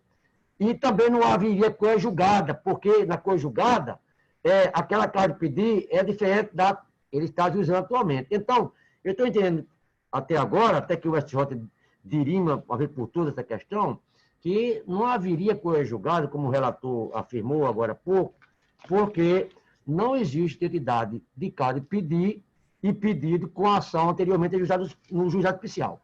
Mas o advogado ilustre da tribuna virtual, ele trouxe essa jurisprudência e vou ficar no aguardo e mantendo esse posicionamento atual, juntamente com meus colegas das outras câmaras. Por isso que eu estou acompanhando o relator para rejeitar essa preliminar de coisa julgada. Doutor João Batista Barbosa, como vota? Presidente, essa questão de coisa julgada, levantada nessas questões pelos advogados de bancos, a gente tem que situar da seguinte forma. Estas ações para declaração de nulidade de tarifas bancárias, em 99% foram propostas em âmbito de juizado. Aquelas em que a parte... Vossa Excelência é expert, né? Como membro da turma recursal. Pois bem, aquelas em que a parte pedia tanto a declaração de nulidade das tarifas quanto os juros reflexos sobre essas tarifas, os colegas magistrados declaravam a extinção do processo sem julgamento do mérito pela complexidade de se obter o valor líquido disto. Por quê? Porque o artigo 38 e 39 da Lei 9.099 de 1995 não permite que a sentença seja liquidada depois. O juiz de juizado especial, quando ele julga, ele já diz o valor líquido da condenação quando é no caso de valor. Então, por conta disto, os advogados dos autores, naquelas ações, pediam a declaração da nulidade das tarifas, com a devolução delas em dobro e os juros relativos àquelas tarifas. Veja bem, e não os juros reflexos sobre aquela tarifa que estava no contrato. Essa é a questão. Então, a gente está diante de coisas muito diferentes. Uma coisa é a declaração de nulidade de tarifas, com a sua restituição em dobro, os juízes dão normalmente na forma simples, e a outra coisa são os juros reflexos que influíram no valor da contratação. E são coisas bem diferentes. Então, presidente, sem a menor dúvida, aqui não há coisa julgada material. E por isso eu estou acompanhando na íntegra o ilustre relator, fazendo apenas estes esclarecimentos. Doutor Eduardo, vendo aí a vantagem de ser membro da turma recursal? Doutor João Batista Barbosa é expert em juizado especial. Então, também, como eu disse, rejeitada a unanimidade, a preliminar de coisa julgada e retorna a palavra ao relator. Senhor presidente, quanto à carência da ação, é serviço que o interesse processual se consubstancia na necessidade da parte via juízo e na utilidade de ser proporcionada pelo provimento jurisdicional. Neste diapasão, não há que se falar em carência de ação, por ausência de interesse processual, vez que presentes a necessidade e utilidade em obter o recálculo das parcelas no financiamento sem um acréscimo das tarifas bancárias, consideradas indevidas em sede de juizado especial. Assim, também rejeita a preliminar de carência de ação, senhor presidente. Doutor Eduardo, inclusive, eu até entendo que essa preliminar de carência de ação, ela se confunde até com o próprio mérito, às vezes, da questão. Isso né? é verdade. Mas você preferir analisar isoladamente. Então, eu acompanho Vossa Excelência. Doutor João Batista Barbosa, como vota? Também acompanha, presidente. Então, plenário de carência de ação, rejeitado também a unanimidade. Pode prosseguir, doutor Eduardo. Senhor presidente, no caso dos autos, a parte promovente pleiteou na peça exordial a declaração de nulidade da obrigação acessória que incidem sobre tarifas declaradas nulas nos autos do processo 200/2010-913-057-1, julgado do primeiro juizado especial civil. Nesse cenário, não cabe aqui apreciar, por absoluta impertinência, as alegações contra a legalidade das tarifas já declaradas ilegais em decisão transitada em julgado, como já foi reconhecido neste processo, inicialmente. De modo que a análise será restrita à pertinência do pedido e devolução correspondente aos juros que incidiram sobre as tarifas já reconhecidas abusivas. Isso porque, no feito anterior que tramitou perante o juizado especial, a matéria que lá foi submetida à apreciação se restringiu à declaração de ilegalidade das tarifas denominadas tarifas de abertura de crédito, de cessão de gravame e serviços correspondentes prestados à financeira. Portanto, restou evidenciado que não houve discussão a respeito de juros contratuais que estas tarifas incidiram sobre o valor total do contrato durante o período do financiamento. Com efeito, se o cálculo do valor do financiamento fosse feito sem inclusão das referidas tarifas, por óbvio, a parcela e o saldo devedor seriam menores. De modo que, com a inclusão das referidas tarifas, houve juros no decorrer do contrato sobre as mesmas. Logo, havendo sido consideradas ilegais as referidas tarifas, os juros incidentes sobre elas também o são, tendo em vista que foram levadas em consideração para fins de fixação das parcelas de financiamento. Aí, nesse sentido, eu trago de jurisprudência desta Corte, de vários julgados de várias câmaras, senhor presidente, de modo que, considerando que os valores exigidos pelos encargos em debate não foram cobrados do consumidor no momento da contratação, mas sim diluídas nas prestações mensais, sobre os quais incidiram os juros remuneratórios pactuados no contrato, tem-se que, em sendo indevido as custas tarifas declaradas ilegais, também serão os juros deles decorrentes, e que, por isso, devem ser restituídos sob a pena de ocorrência de enriquecimento ilícito da instituição financeira. Bom, quanto ao recurso da parte promovente, que também recorreu, ela pede que seja condenada à restituição em dobro, e assim, senhor presidente, e aplicando-se o Código de Defesa do Consumidor. Neste ponto, senhor presidente, eu entendo que o juiz trabalhou acertadamente, o juiz Acó, condenando apenas na restituição simples. E, diante do discurso, senhor presidente, rejeitadas as prejudiciais de mérito, preliminares agitadas, e quanto ao mérito, nego provimento a ambos os recursos, senhor presidente. É como voto. Eu também estou acompanhando o relator integralmente. Doutor Rubens Barbosa? Idem. Então, eu vou proclamar o resultado. A unanimidade foram rejeitadas a prejudicial de prescrição e as preliminares de coadjugada e de carência de ação. E por igual votação, desprovido de recurso. Tudo no estilo do voto do relator. Na tribuna, o doutor Rômulo Pinto de Lacerda Santana, pela parte apelante. Doutor Rômulo Pinto, muito obrigado pela participação, Vossa Excelência, e até a próxima oportunidade, se Deus quiser. Obrigado a Vossas Excelências. Tenham um bom dia a todos. Bom dia. Meus padres, vou chamar a julgamento agora o próximo, que é o 26º da nossa relatoria. Eu indago da supervisora se o doutor Bruno Cleberson, se ele já está adentrando na sala. Doutor Bruno está retornando. Ele fez a sessão agora há pouco conosco. Doutor Bruno, seja bem-vindo mais uma vez. Obrigado, desembargador. Vou fazer o pregão do 26º da pauta, o 26.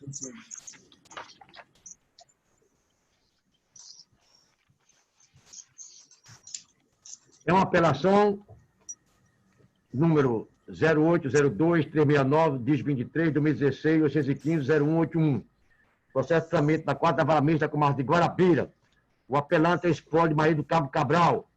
O advogado habilitado é Vossa Excelência, doutor Bruno Cleberson, mas também está habilitado o doutor Humberto Souza Félix. O apelado é Banco do Brasil S.A., advogado Nelson William de Fratoni. Só se habilitou o advogado do espólio, doutor Bruno Cleberson. E irei fazer agora, meus pares, o relatório do processo. O relatório bem resumido.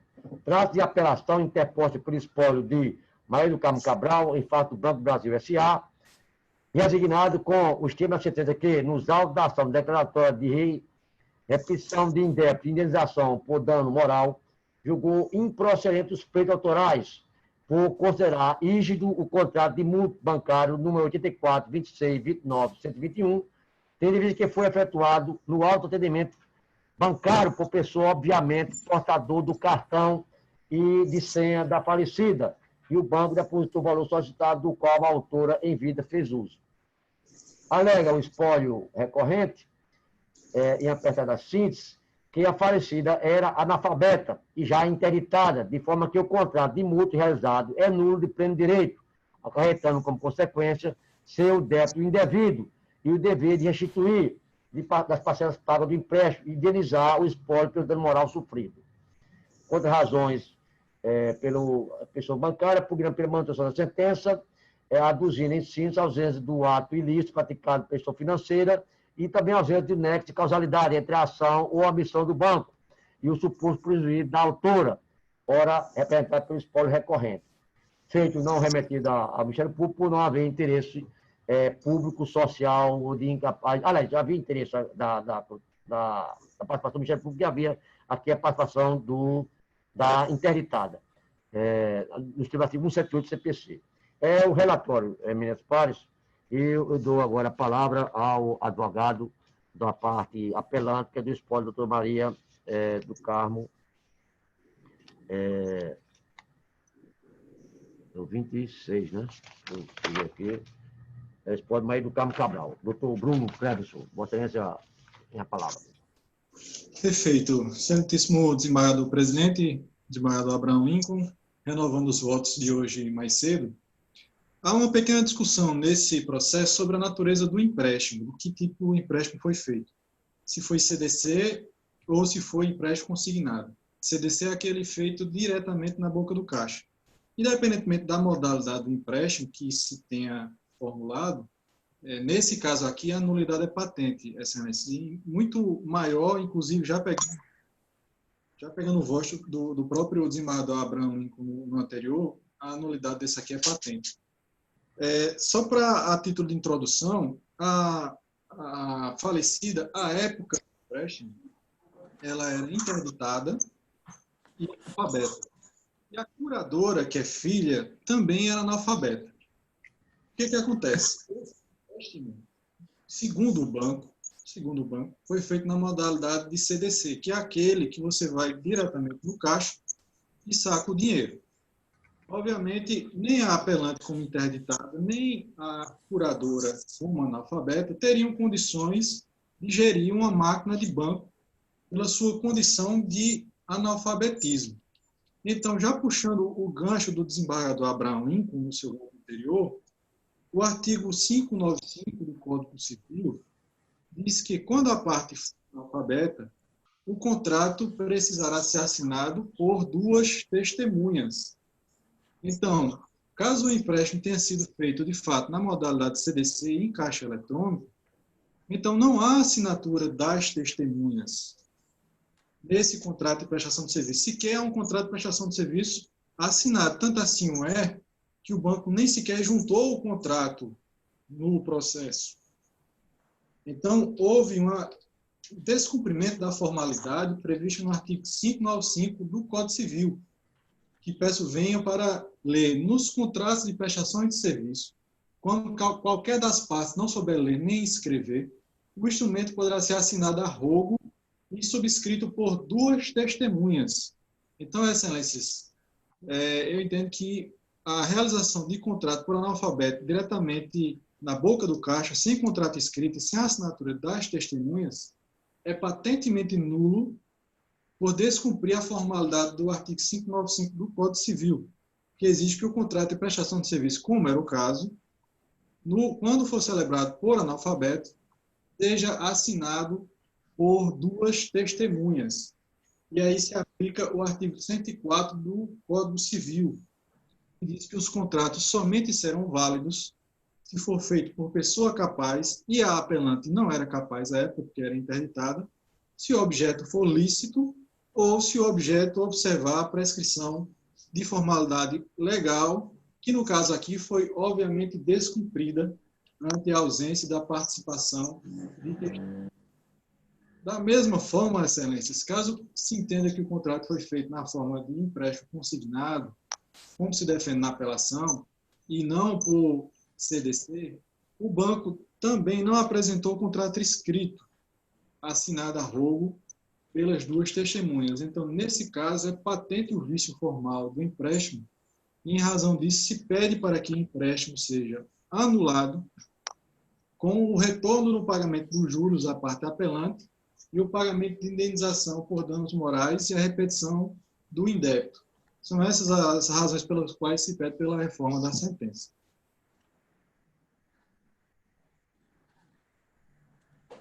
O Bruno terminou seu oral, vou passar a leitura do voto.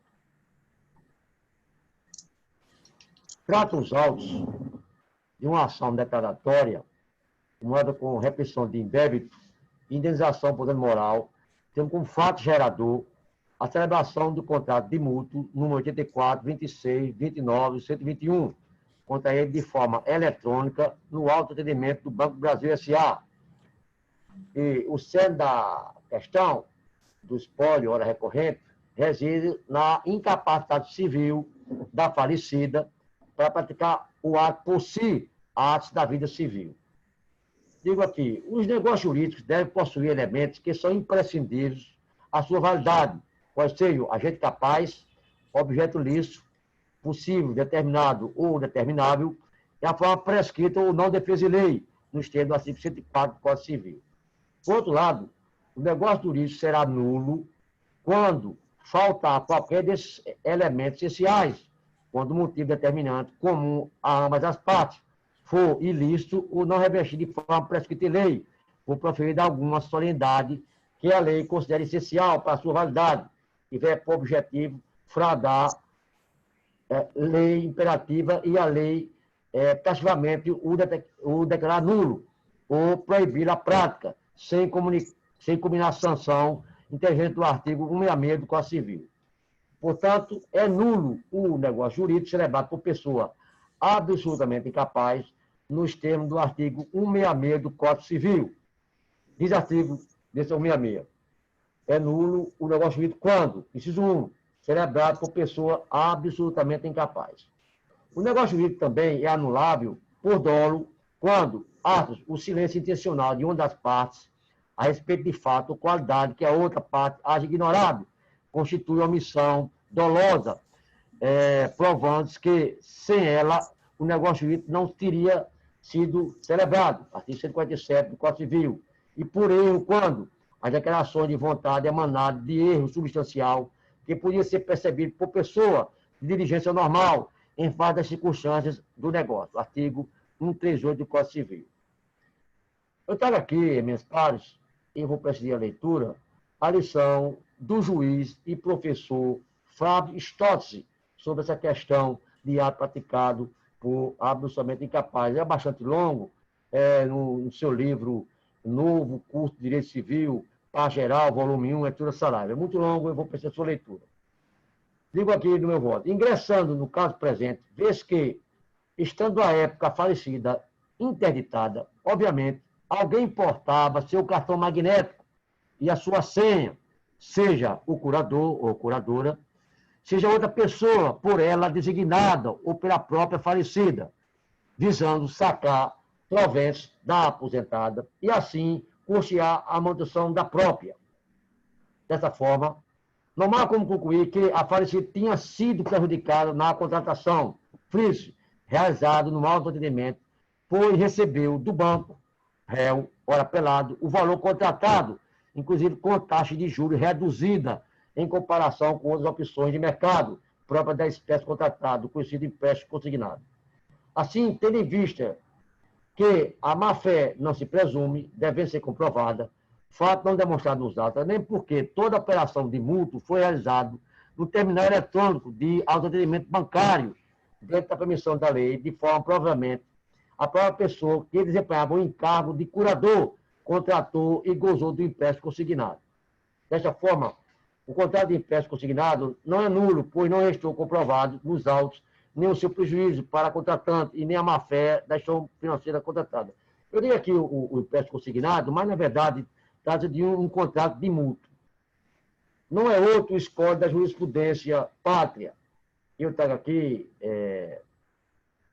uma decisão aqui do Tribunal de Justiça do Estado de Minas Gerais, uma apelação 1145, 13, 1947, dígito 002, relator do desembargador Otávio Forte, da 16ª Vara Câmara Civil, regulamento ocorrido em 27 de junho de 2018, e diz aqui, na emenda do seu acordo. A sentença de interdição tem natureza meramente declaratória, com alcance e eficácia ex tunc, pois o magistrado apenas declara a incapacidade já existente. Logo, os atos do interdito são nulos. Por isso, mesmo antes da declaração judicial da incapacidade, é possível a invalidação dos atos que o interdito praticou, desde que se prove a má-fé da outra parte e o prejuízo do incapaz.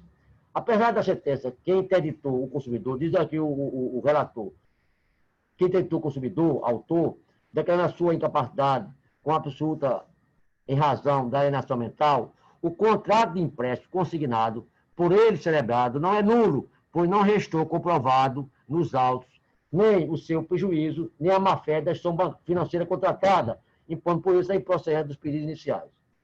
Eu digo aqui também, está aqui a colação, um outro acórdão desta feita do Tribunal de Justiça do Rio de Janeiro.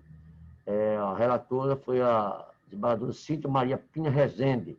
O julgamento foi ocorrido no dia 6 de março de 2014. Sua Excelência aqui, ela diz aqui no VB sumariamente do seu acordo. Apelação civil, ação de invalidade de contrato com pedido de antecipação de tutela, empréstimo firmado por pessoa interditada, sem a participação da curadora. Aqui, ó, sem a participação da curadora. Nulidade, sentença procedente, resignação do apelante, declarada nulidade do negócio jurídico. Deve as partes voltar ao status quo. Ele diz aqui, trata de ação ordinária objetivando a nulidade de contrato de empréstimo pessoal em razão de ter sido celebrado por incapaz, sem a participação de seu curador. O artigo 104 do Código Civil estabelece que a validade do negócio jurídico requer agente capaz, objeto lícito possível, determinando o determinável de forma prescrita ou não defesa em lei. Por conseguinte, a contratação realizada por pessoa absolutamente incapaz, sem a devida representação, enseja de pleno direito à nulidade do negócio jurídico, conforme previsão expressa no artigo 66, inciso 1 do Código Civil. Anulado o contrato, diz a relatora, deve ser devolvido o valor correspondente ao empréstimo, compensando as parcelas pagas. A adoção da sentença que declarou nulo o contrato de empréstimo. No caso inteiro, digo eu, adotamos um ponto de vista diferente do excerto acima. Entendemos como válido, posto que o mútuo não foi celebrado fisicamente com a presença e assinatura da pessoa já interditada posteriormente. O mútuo foi todo contratado, eu digo assim, ora eu falo em consignação, mas trata de um contrato de mútuo. O mútuo foi todo contratado através de terminal de autoatendimento, mediante senha, pela pessoa que portava o cartão magnético da falecida, sendo, portanto, pessoa de sua confiança e proximidade, aliás, a exemplo da própria curadora. Foi efetuado o depósito do valor solicitado no empréstimo e os descontos mensais seguiram a regra da modicidade dos juros relativos ao empréstimo consignado. A mesma regra. De forma que se vê não ter havido prejuízo algum à falecida, a menos que seu curador ou curadora seja pessoa desleal e tenha desviado os recursos obtidos. Mas se fez isso com o empréstimo, o fazia também com os proventos mensais da aposentada. O que o policial não pode chancelar é a prática de ações aventureiras por parte de muitos curadores e cuidadoras, parentes ou não, dos idosos, consistente em realizar empréstimos consignados ou de mútuo no autoatendimento bancário e depois, alegando a incapacidade civil do correntista, anular ou tentar anular o negócio sem devolver o valor recebido e ainda oferir os danos morais numa verdadeira inversão de valores simples e morais. Outras razões, minhas pares, o advogado falou da tribuna que, em julgamento anterior, eu falei que o contrato tinha sido assinado pela pessoa analfabeta, pondo a sua impressão digital e assinando duas testemunhas, inclusive com o CPF. Aqui é diferente porque o contrato foi feito em pós-atendimento, não foi feito presencial.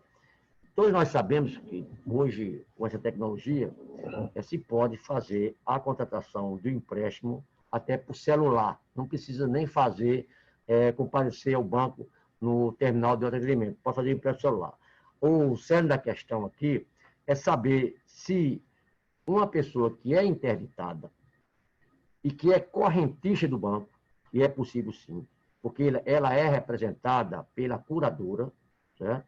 No ato da assinatura da abertura da conta corrente, é ela que representa, é a curadora que detém a posse do cartão de movimentação da sua conta bancária e de sua senha exclusiva. E o que eu achei interessante é que, no caso concreto, não houve a denúncia por parte da curadora à Polícia Civil, um boletim de ocorrência de furto ou extravio do cartão e da sua senha. Já foi ajuizando a ação. E o que acontece é que esse dinheiro que foi disponibilizado com esse empréstimo, ele foi disponibilizado com a pessoa que estava com o cartão de crédito. Eu não vou afirmar aqui que foi a curadora, mas, pela lei, quem tinha a obrigação de zelar pela guarda do cartão de crédito da SPT seria a curadora. Então, a dúvida aqui, aí é o centro da questão. Quando se tratar de uma pessoa analfabeta, a lei determina que o contrato seja assinado, no caso de cooperação digital, e com duas testemunhas apondo a sua assinatura, do testemunho não pode ser analfabeto também, e com identificação, ou CPF ou outro documento legal.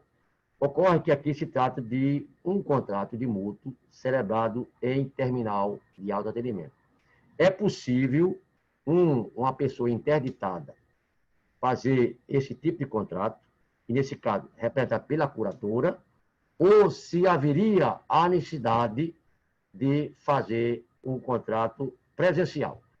Eu estou com esse entendimento de que seria possível a realização desse contrato, porque, nesse caso, quem estaria praticando o ato seria a curadora, não seria a interditada. A interditada está sendo representada pela curadora. Então, qualquer responsabilidade civil e criminal pela parte desse ato não seria interditada, seria da curadora. E o proveito econômico aí, apesar de ser a curadora que recebeu o benefício desse empréstimo, mas presumo que seja em benefício da pessoa que está interditada. Agora, se a curadora recebeu esse empréstimo e não disponibilizou para a interditada esse numerário, então ela responde civil e criminalmente pelos seus atos. Mas se algum colega tiver alguma dúvida, pode ter pedido para melhor analisar a questão, porque realmente esse é o primeiro caso que me deparo de uma prática de um ato da vida civil através de um terminal de autoatendimento. Doutor João Batista Barbosa, como foi? Só esclarecimento de fato, Excelência? Como, Excelência? Apenas esclarecimento de fato antes da... Não, matéria de fato pode dizer, Excelência. Porque com a anulação do empréstimo, que é o que se busca, com a anulação do contrato de empréstimo, afora os danos morais que está sendo discutido, mas a parte pede que o valor que foi retido para a parte seja revertido para o banco. Então, o banco só vai devolver os juros. O banco vai ficar com o valor dele. Financeiramente, o banco não vai ter nenhum prejuízo, fora a discussão do dano moral. Porque com a anulação do negócio, volta ao status quo ante, como se o empréstimo nunca tivesse existido. É apenas esse esclarecimento de fato para demonstrar que, afora o dano moral, né, o banco não teria prejuízo financeiro. A questão toda aqui, a questão toda aqui é que o dinheiro foi disponibilizado para a pessoa que fez o empréstimo. Foi disponibilizado. Agora, a questão toda aí é jurídica, é saber se uma pessoa interditada, mesmo sendo representada por sua curadora, se essa pessoa que representa a pessoa interditada, se ela poderia praticar um ato da vida civil por terminal bancário, ou teria que fazer esse ato presencial e assinando, obviamente, em papel por escrito, e não em terminal bancário. É a questão, a chamada tecnologia. Hoje, todos nós temos celular e temos, a maioria, eu adotei isso recentemente, a questão de acesso ao banco pelo celular. eu confesso que tenho receio. Eu não faria jamais o empréstimo celular, porque eu não confio muito nessa questão de disponibilizar senha no celular, apenas para movimentação bancária só, de saldo. Então, meninas pares, se algum colega tiver alguma dúvida, porque isso é uma matéria nova, essa questão de empréstimo feito em terminal bancário por pessoa interditada, e mesmo tendo sido feito esse empréstimo, que presumo que tenha sido feito pela curadora, porque a curadora da interditada não prestou nenhuma queixa na polícia de extravio no cartão da correntista, que é a interditada, e nem também da senha. Então, é uma matéria nova e eu gostaria de ouvir o posicionamento, no caso primeiro do doutor João Maria Barbosa. Presidente, nós estamos diante de casos que estão sendo repetidos diuturnamente ao longo do Brasil. São velhinhos que não têm mais condições de gerir suas atividades civis, lesados por pessoas da família, são pessoas interditadas, que também não têm condições de gerir sua vida civil, e são auxiliadas por curadores. Veja bem, o empréstimo se deu mediante o uso de cartão de crédito ou débito. De quem é o dever de guarda desse cartão? Da curadora. Primeiro passo. Segundo, dever de sigilo da senha pessoal do titular deste cartão. De quem é a responsabilidade? Também da curadora. O fato aconteceu, o empréstimo foi feito. Alguém que, como Vossa Excelência diz, eu também digo, alguém que certamente fez uso do cartão de crédito e da senha pessoal relativa ao cartão de crédito. Se foi a curadora ou não, isso é outra história. Mas o cartão era de responsabilidade, a guarda e também a senha dessa curadora. Portanto, o banco, se a gente abrir uma porteira dizendo que nestes casos deve ser anulado o contrato, não tem banco que suporte o que vai acontecer. Então, eu estou entendendo como Vossa Excelência que o caso, o banco não tem responsabilidade civil, porque entregou o que foi contratado em mãos de quem portava o cartão e tinha ciência da senha pessoal do cartão. Portanto, estou acompanhando Vossa Excelência. Doutor Eduardo, como vota? Doutor Eduardo. Senhor presidente da Igreja Câmara, em seguida da Comissão Eventuária, senhor advogado. Senhor presidente, inicialmente eu queria apenas fazer uma menção ao ilustre advogado, que também trabalhou na tribuna, e que não se parece nada com aquela assinatura rogo, porque a assinatura rogo trata-se de contrato físico. E como Vossa Excelência bem demonstrou, a matéria, o fato aconteceu num terminal eletrônico, onde não há a assinatura também é eletrônica, através de uma senha eletrônica, através de um acesso privativo e de conhecimento a apenas aqueles que recebem, assinando um termo de compromisso de manter em sigilo e não repassar a terceiros.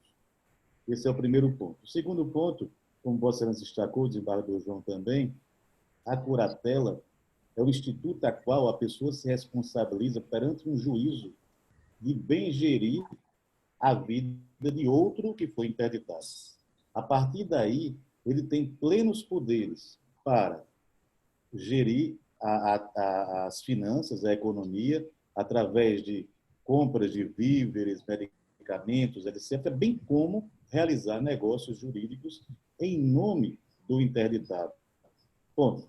A partir do momento que o fato se deu, ele se deu por culpa não da instituição financeira, não por culpa da interditada, mas por culpa exclusiva de terceiro, que na relação de consumo a qual as instituições financeiras estão vinculadas, como já simulado pelo STJ, elas respondem nos termos do Código de Defesa do Consumidor, do CDC.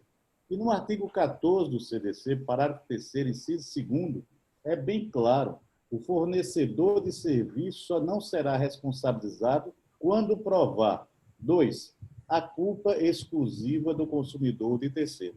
No caso aqui, eu entendo que seja de terceiro. Logo, acompanho integralmente os fundamentos do voto de Vossa Excelência, do desembargador João Batista, acho perfeitamente coerente com os fatos da atualidade e também não vislumbro como possa, neste caso em particular, responsabilizar, porque não houve ato ilícito capaz para isso, a instituição financeira. Por isso, senhor presidente, acompanho integralmente o voto de Vossa Excelência pelos mesmos fundamentos. Eu vou colher o parecer oral do Dr. Roberto, da presidente do Ministério Público. Eu verifiquei aqui que eu não tinha encaminhado os autos para o Ministério Público, para a Procuradoria de Justiça. Doutor Roberto, Vossa Excelência tem condições de oferecer um parecer oral pelo que já foi dito aqui até agora? Perfeitamente. Senhor presidente, senhores desembargadores, doutor Bruno, serventuários da Justiça e quem nos acompanha. Eu estava aqui, permita-me esse pequeno parênteses, presidente, eu estava aqui pensando que tinha voltado aos meus tempos de promotor do idoso, que fui durante 14 anos em João Pessoa. Todos os dias, me deparava com situações desse porte, onde idosos são ludibriados, seja parentes, filhos, netos, genro, nora, e que são levados, muitas e muitas vezes, que não é o caso presente, agora esse caso é diferente, mas que muitas e muitas vezes eles são levados a situações semelhantes a essa. E eu lembro bem que todas as vezes que um idoso ou uma idosa chegava, doutor desembargador João, eu perguntava, o senhor ou a senhora confiou sua senha, seu cartão a alguém? Não, doutor, nunca. Então, a gente ia percorrer aquela via crucis, desembargador Eduardo, que o banco se negava a fornecer as imagens, ele dizia que era sigilo. Aí lá íamos nós buscar a liberação através da justiça dessas imagens, e quando nós nos deparávamos com aquela imagem do desembargador Abraão, era justamente um neto, um filho, aquelas pessoas mais chegadas. E eu sempre vivi um drama. Poderia mandar processar criminalmente, responsabilizar criminalmente aquele cidadão, aquela cidadã. Mas aí me via o grande dilema. Ele vai ser processado, mas vai voltar e vai viver com aquele idoso ou aquela idosa no mesmo habitat. E esse idoso nunca mais vai ter sossego na sua vida. Mas voltando ao caso, concordo plenamente, quem deve ser responsabilizado é o curador ou a curadora. O banco cumpriu todas as regras de segurança, né? Prestou um serviço. Se nós não tivermos um cartão e a nossa senha, e hoje a impressão digital, nós não conseguimos contratar. Então, eu queria atribuir ao banco a culpa numa situação dessa, no mínimo, dissociado de qualquer entendimento e de qualquer garantia jurídica. Claro que dói na gente, principalmente, volto a dizer, me perdoe o pecado da repetição, nós convivemos durante tanto tempo com essa situação, é doloroso, mas a lei está posta e nós não podemos, logicamente, nos posicionar contrário. Já sendo o voto, mas o Ministério Público concorda plenamente e se alia ao posicionamento dessa Câmara.